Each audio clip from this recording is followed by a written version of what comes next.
A faint light lingered at the edge of a narrow room, illuminating a figure who appeared to be counting his breaths rather than simply taking them. According to several online commentators, the young actor Yu Menglong had been told the precise day his life would end.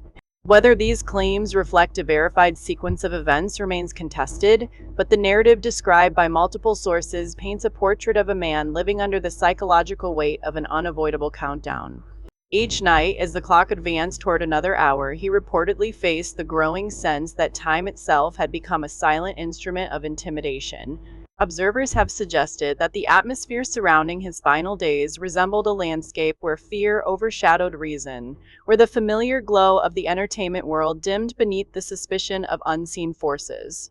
It was an environment shaped by whispers rather than evidence, yet those whispers carried a gravity that audiences could not easily dismiss.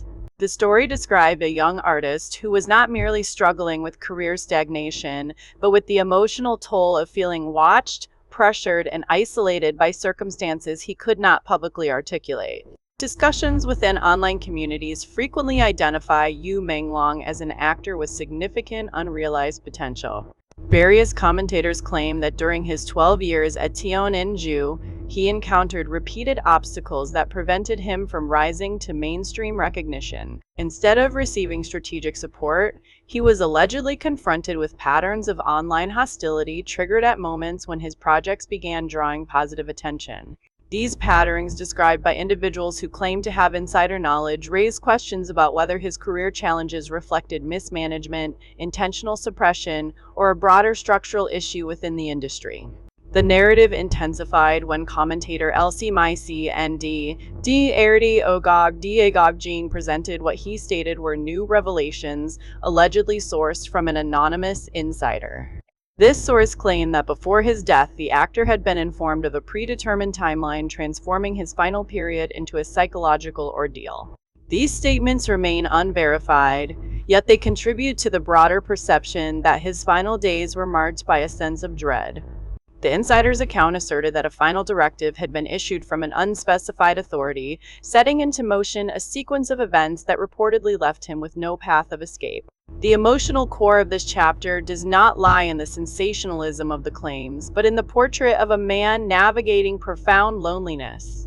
The descriptions suggest that he attempted to preserve dignity in the face of fear, maintaining awareness of the forces surrounding him while struggling to protect what remained of his personal agency. His silence, as interpreted by observers, reflected not surrender, but the heavy weight of circumstances he may have felt powerless to confront. The story of Yu Menglong, as circulated across platforms, ultimately serves as the first thread in a much larger tapestry of allegations, speculation, and unanswered questions. It opens the door to a wider narrative in which personal tragedy appears intertwined with institutional structures, public narratives, and competing interests that extend far beyond the life of a single actor. But behind the outward glamour and the many public explanations, what mechanisms are truly driving this crisis? We will analyze every detail, from the initial missteps to the irreversible consequences, to understand how this system functions and how an individual's fate can be reshaped by forces that remain largely unseen. The trajectory of Yu Menglong's 12 years at the Tianyu has often been described by commentators as a paradox. On the surface, he possessed the elements commonly associated with ascendance in the entertainment industry: visibility, talent, and an audience willing to support him. Yet, according to several informal analyses circulating online, every moment that seemed poised to advance his career was abruptly interrupted by unexpected waves of online hostility. These interruptions did not appear random to observers. They emerged at precisely the points when his visibility increased, forming a pattern that raised fundamental questions about the environment in which he worked. According to a user known as Papara, who claimed familiarity with industry operations, the company allegedly restricted his upward mobility rather than encouraging it. This statement suggests that opportunities that could have propelled him to higher recognition were systematically stalled. Online analysts have pointed to multiple instances where positive attention surrounding his film projects was reportedly followed by sudden, coordinated criticism. These sequences generated speculation regarding whether they were coincidental fluctuations in public opinion or indications of internal conflicts that never surfaced publicly. Observers who reviewed Papara's claims noted the emotional weight embedded in the phrasing used, that company never allowed him to shine. Although these words remain unverified, they reflect a perception shared by individuals who believe that his difficulties stemmed not from lack of ability, but from structural resistance. The broader narrative that formed around him portrays an actor struggling not only with the competitive nature of the industry, but with an environment that may have withheld the support typically required for sustainable growth. It was within this emotionally charged atmosphere that the story took a more unsettling turn. According to commentator Si Dusty Eng, whose descriptions have garnered significant attention, there were reports from an unnamed insider claiming that a distressing sequence of psychological pressures surrounded the actor during a critical period in his life. The source asserted that Yu Menglong had been informed in advance of the moment his life would allegedly be taken, transforming his final days into a countdown that he could not alter or escape. While these claims have not been substantiated by official records, the psychological implications described by the insider have drawn widespread attention. The narrative depicts a young man attempting to preserve composure while being confronted with an escalating sequence of threats. The insider claimed that each step was communicated to him beforehand, creating what some observers call an atmosphere of ritualistic intimidation rather than spontaneous aggression. Descriptions provided by online communities suggest that the actor began to modify his routines under intense emotional strain. He reportedly avoided food in the belief that shortening his physical endurance might reduce the duration of suffering. He allegedly stayed awake for prolonged periods to prevent situations in which he might be humiliated or caught off guard. Although these details remain unverified, they illustrate the sense of overwhelming fear and isolation conveyed by individuals discussing his case. At the center of this phase of the narrative stands a figure described by several sources as having a square face and shifting eyes. This individual, identified in various posts as Try NH KNHTN, TNH, is portrayed as someone with influence in the industry and a reputation for predatory behavior. Online commentators claim that his interactions with the actor were coercive and that Yu Menglong resisted these pressures. This resistance, according to the narrative, precipitated an escalation of hostility. It is within this context that another layer of the story emerged: the existence of a USB device allegedly containing information related to financial irregularities, including claims about money laundering and weapons transactions. Again, none of these allegations have been confirmed, yet the narrative suggests that the actor discovered information that placed him at greater risk. Sources claim that he retained the USB to protect himself, believing that the possession of sensitive data could serve as a safeguard if threats became more severe. According to the storyline shared across social media, when the square-faced individual became aware that the actor had discovered these materials, he reportedly notified an unspecified higher authority. This moment is described by commentators as the decisive turning point, the instant when interpersonal conflict transformed into something larger and more systemic. Several discussions propose that a directive was issued after this notification, though no documentation has been publicly presented to validate this assertion. Once this alleged directive was set into motion, the group surrounding the actor reportedly acted with greater boldness. Several narratives describe a shift from covert manipulation to overt psychological pressure. The individuals involved, according to claims made online, behaved as though shielded from accountability. This transition strengthened the perception among observers that the events surrounding the actor were no longer isolated acts, but part of an organized structure that operated beyond the reach of industry norms. The emotional through line of this period focuses not on the sensational nature of the claims, but on the isolation that the actor reportedly endured. Observers have emphasized the quietness of his struggle, suggesting that he attempted to navigate fear without the ability to speak openly. The unverified accounts of his final weeks portray a man attempting to maintain dignity while grappling with forces he could neither influence nor escape. These descriptions form the core of the root cause analysis surrounding his experience, a combination of career stagnation, interpersonal conflict, alleged coercion, and a backdrop of systemic pressure that, according to online sources, continue to intensify. Regardless of the factual accuracy of each claim, the emotional landscape painted by commentators reflects the theme of vulnerability within an industry where visibility does not always translate into protection. This is the foundation upon which the rest of the narrative is built. The events described here are not presented as verified conclusions, but as components of a broader tapestry of claims that attempt to explain the trajectory of Yu Menglong's final years. This chapter closes with the recognition that the personal struggle attributed to him by various sources was only the beginning of a much larger story, one that would soon expand into discussions about systemic structures, institutional influence, and additional cases that seem to echo similar patterns. After the alleged notification to a higher authority, the behavior of the individuals surrounding Yu Menglong reportedly shifted in tone and intensity. According to several online accounts, the group no longer concealed its actions behind subtle implications. Instead, observers describe a sudden boldness, a sense that those involved believed they had acquired protection from consequences. Whether this perception reflects reality or fear amplified through distress, the narrative asserts that the environment around the actor became increasingly oppressive. Claims circulated that a woman, described as someone who appeared sympathetic and harmless, approached him under the guise of neighborly concern. She reportedly offered help, understanding, and companionship during moments when he appeared most vulnerable. Observers of these discussions emphasize the emotional strategy inherent in such approaches, the creation of trust through warmth, followed by its exploitation. Although none of these interactions have been independently verified, the storyline suggests that her presence served as an entry point into a network that the actor did not initially recognize as threatening. According to several posts, this woman later invited him into what was described as a private group chat. The stated purpose appeared benign, yet once inside, the actor allegedly discovered that the conversation centered on discussions about him. Commentators claim that the messages revealed step-by-step planning, describing actions intended to intimidate or psychologically destabilize him. These claims, presented without official confirmation, nonetheless contributed to the perception that the actor had unintentionally stepped into a coordinated environment rather than an isolated incident. Within this group, one figure reportedly stood out, an individual said to have lived abroad. According to the narrative reported by Lu Small Si Dao, this person allegedly proposed the idea of informing the actor of the exact date of his anticipated death.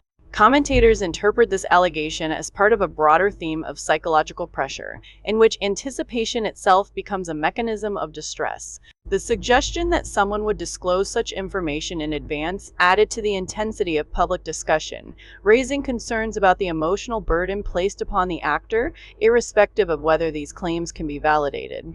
Descriptions of the methods used against him frequently revolve around emotional and psychological strain rather than explicit physical harm.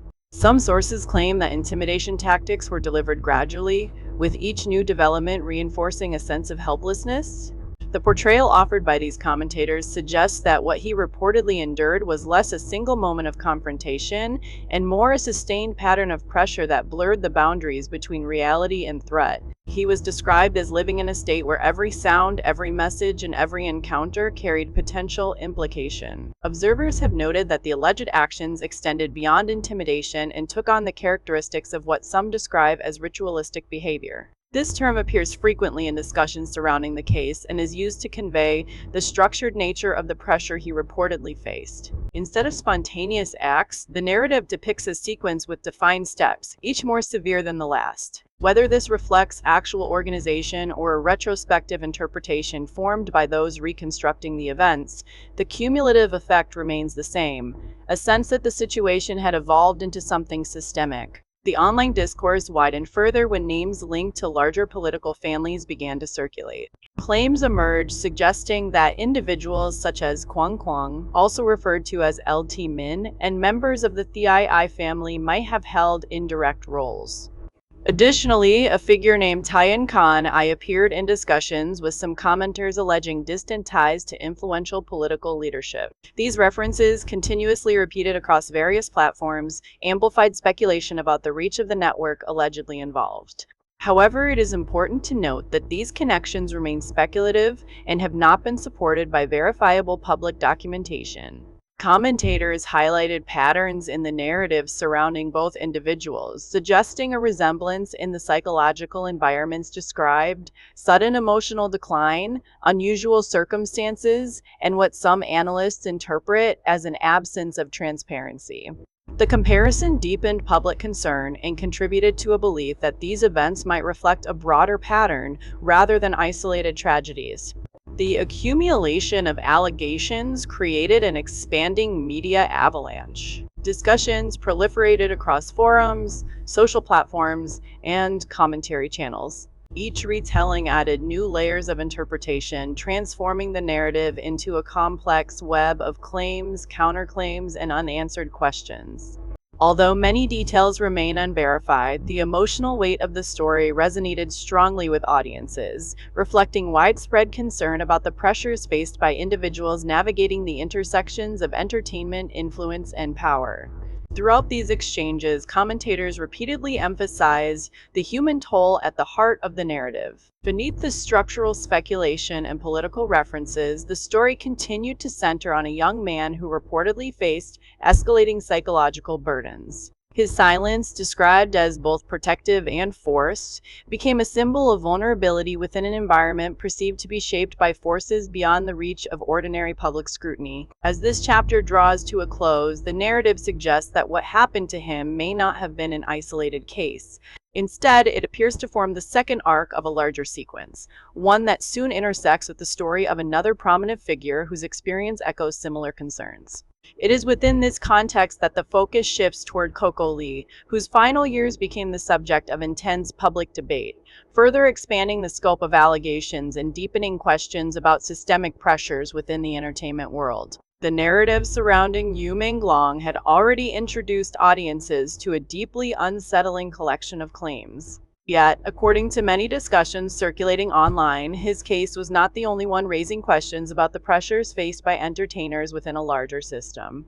As attention widened, commentators began drawing parallels to another figure whose career and final days carried enormous emotional weight, Coco Lee, a global icon whose voice shaped an era of mandopop and whose legacy extends far beyond charts or awards. Her story, as reconstructed by observers and commentators, begins with the official announcement in the summer of 2023. According to statements released by her management and later echoed by her sister Nancy Lee, Coco passed away after what was described as a period of severe depression.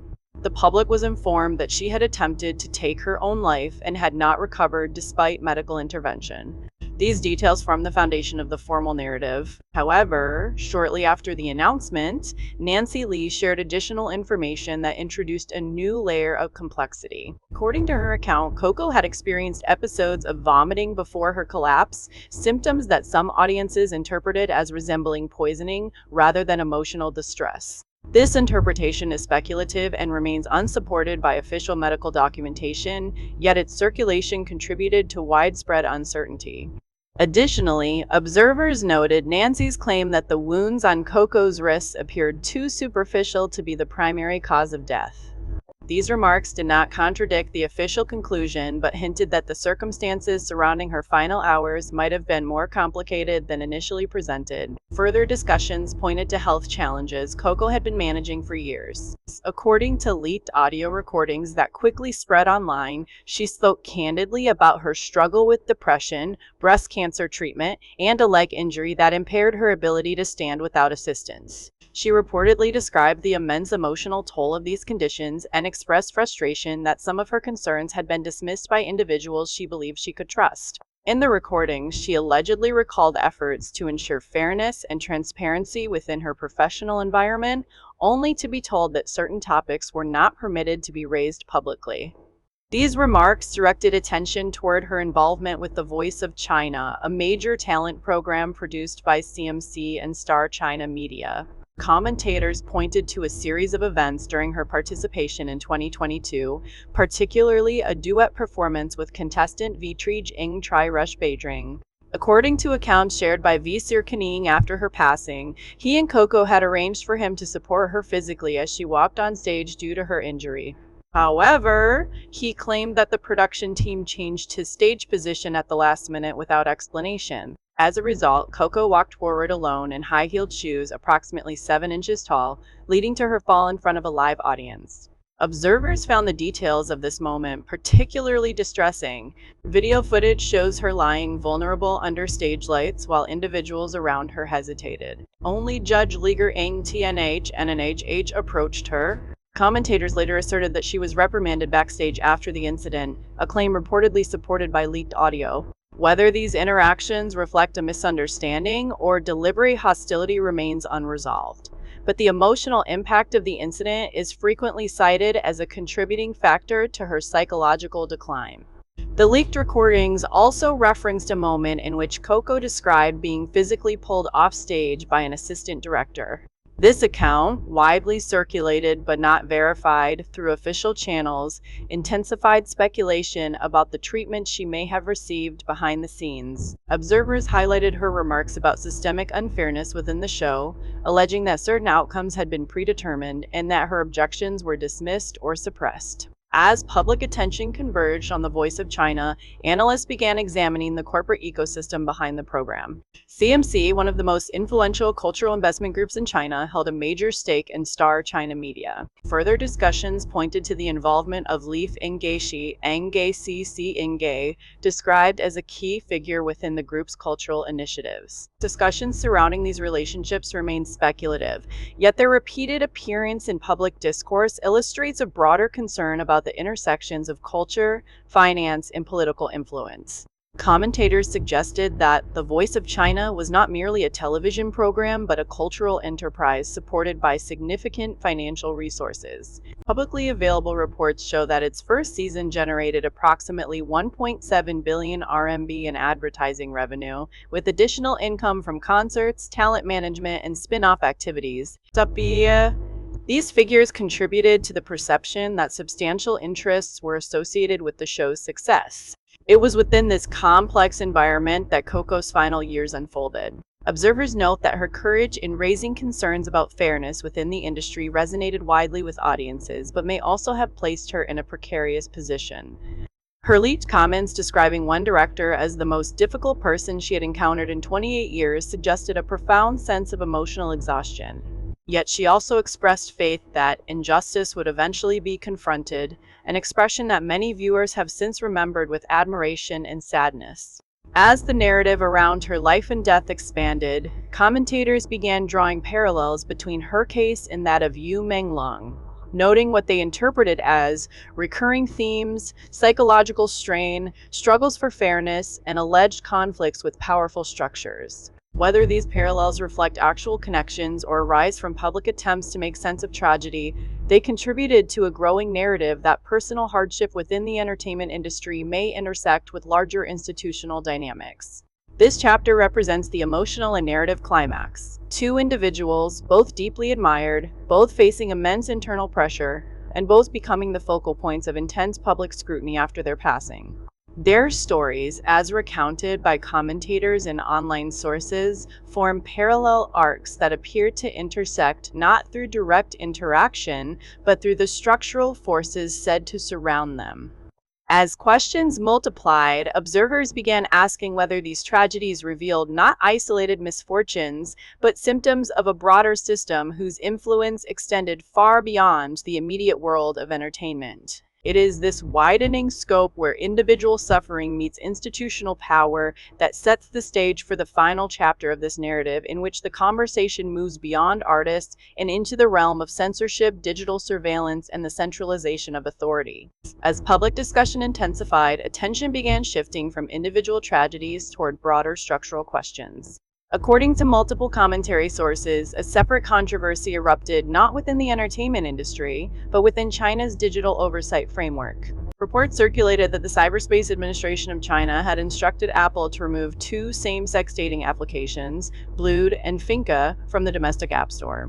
The timing of this decision drew scrutiny after users claimed that activity on one of the platforms had been traced to an Internet Protocol address allegedly located inside Zhongnanhai, the central government compound. These allegations, which remain unverified, triggered widespread speculation within online communities. Commentators questioned whether the decision to restrict the applications reflected concerns about morality, security, or broader demographic anxieties.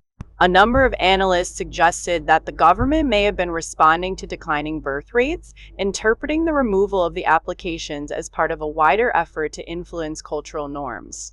According to data cited by international organizations, China is home to an estimated 70 million individuals identifying as LGBT, a figure representing approximately 5% of the national population. The removal of the applications intensified conversations about representation, privacy, and state regulation. Public reaction on social media platforms was swift and at times sharply critical. Users expressed frustration that restrictions were being placed on ordinary citizens, while alleged breaches of conduct within elite circles were not addressed with similar transparency.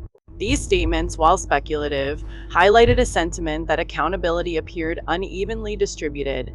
Some commenters used ironic or satirical phrasing to express their belief that ordinary behavior faced tighter scrutiny than actions attributed to individuals in positions of authority. The controversy drew additional attention because both Blood and Finca were headquartered in Hong Kong, raising questions about the boundaries of jurisdiction and the reach of regulatory authority over cross-regional digital platforms. Observers noted that their removal followed previous restrictions placed on LGBTQ-related content and organizations, including the reported deletion of accounts linked to overseas advocacy groups.